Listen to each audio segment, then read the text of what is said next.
नमस्कार मित्रों, मैं राजेश पाठक आज बात करता हूँ शिक्षा और संस्कार में। देखिए, हर कोई चाहता है कि उनका बच्चा बहुत ज़्यादा पढ़ लिख कर बहुत आगे बढ़े और एक दिन अच्छी पोस्ट, अच्छी जगह पे जाके नौकरी करे। उसी तरह यदि उस बच्चे में संस्कार भी काफ़ी अच्छा है तो बहुत ही अच्छा रहेगा। परंतु इस दोनों में अलग अलग टाइप की प्रकारें हैं, अलग अलग टाइप का लोग हैं इसमें। अगर मैं बात करता हूँ तो शिक्षा उस प्रणाली पे पहुँच गई है जिसका कोई लिमिट नहीं, बट संस्कार अभी लगातार कम होते चले जा रहे हैं। ज़रा सोचिए कि आज के डेट में कांवड़ यात्रा में देखिए, लोग अपने माँ बापों को हरिद्वार का धाम करवाने ले जाते हैं, गया प्रयाग लेके जाते हैं। हाँ, उनमें शिक्षा का स्तर थोड़ा कम होता है और उनमें संस्कार फूट फूट के भरा होता है। अपने माँ बाप की सेवा कैसे करना ये उसमें निहित रहता है। सेम अगर इस दोनों की वाक्य की मैं अगर बात करता हूँ तो अभी एक बहुत अच्छा उदाहरण आया हुआ था कि लखनऊ के एरिया में एक रिटायर्ड कर्नल थे जिनकी मिसेस का देहांत हुआ किसी बीमारी के कारण पे।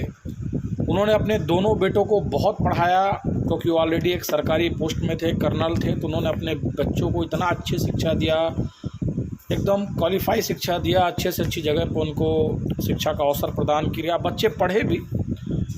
पढ़ने के बाद उन्होंने दोनों जिसे उन्होंने शिक्षा ली थी उसके हिसाब से उन्होंने बड़ी बड़ी कंपनियों में अमेरिका में जाके जॉब किया। पहला बड़ा बेटा किया, दूसरा छोटा बेटा भी जाके किया।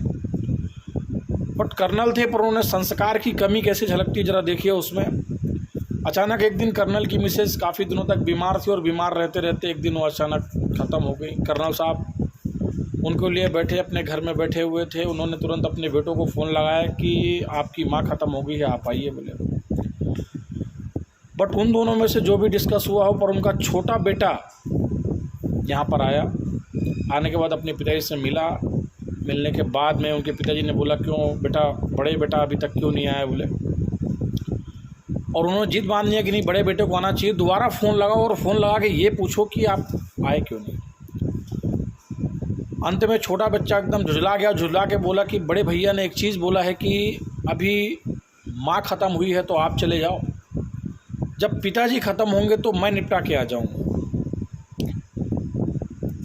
पिता ये शब्द सुन के एकदम अचंभित हो गया कि ये क्या है। वो अपने आप को संभाल नहीं पाया। इसके बाद वो एक बंद कमरे में गया और बंद कमरे में जाने के बाद में अपने बड़े पुत्र के नाम पर उन्होंने एक मैसेज डाला और एक पत्र लिखा। उसमें एक संवेदनशील पत्र था उनका कि चलो ठीक है, आज आपकी माँ ख़त्म हुई तो कम से कम उसकी डेड बॉडी को संभालने के लिए मैं था। इसके बाद आप लोग दोबारा अमेरिका चले जाओगे तो अगर मैं ख़त्म हुआ तो मेरी डेड बॉडी के पास कौन रहेगा। ऐसा वो लगातार सोचते सोचते और अपने आप को गोली मारा और सुसाइड कर लिया। देखिए, होता क्या है कि यहाँ पर उन्होंने अपने बच्चों को बहुत अच्छी शिक्षाएँ दी पर संस्कार कहीं ना कहीं अपने बच्चों को दे नहीं पाए।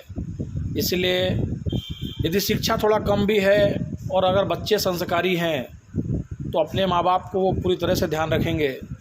जैसे आज की डेट में देखिए, काफ़ी जगह वीडियोस दिखाई दे रहे हैं कि कांवड़ यात्रा में लोग अपने माँ बाप को एक कांवड़ में बैठा के यहाँ से वहाँ लेके जा रहे हैं। धन्य हो बेटे, धन्य है उनका संस्कार। नमस्कार।